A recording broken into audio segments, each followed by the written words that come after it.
December 2025 doctor Babasaheb Ambedkar यांचा महापरिनिर्वाण दिन या निमित्ताने मला इथे बोलण्याची संधी दिल्याबद्दल मी गुरुजनांचे आभार व्यक्त करते। त्यांच्याबद्दल काय बोलावे बरं, जे बोलावे ते कमी, जे लिहावे ते मी। त्यांचा संघर्ष एका वाक्यात तर काही एक दिवस सांगितलं तरी कमीच आहे। आपल्या सर्वांनाच माहीत आहे 27 ऑक्टोबर 2017 एक परिपत्रक आहे। त्या परिपत्रकात म्हटले की 7 नोव्हेंबर हा दिवस विद्यार्थी दिवस म्हणून साजरा करावा। पण हाच दिवस का?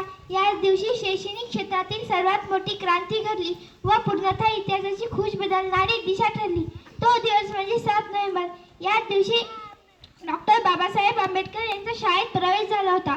शाळेत प्रवेश पण वर्गाबाहेर बसावा लागे।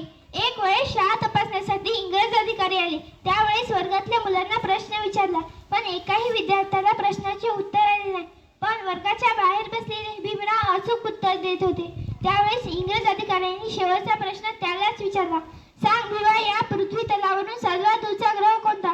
त्यावेळेस भीमरावाने उत्तर दिले, या पृथ्वी तलावरून सर्वात दूरचा ग्रह कोणता ते मला माहीत नाही, पण त्या कोपऱ्यात ठेवलेला पाण्याचा माळ हा माझ्यासाठी सर्वात दूर आहे। म्हणून बाबासाहेब आपल्या जीवन चरित्रात लिहितात, नो पिऊन नो वॉटर।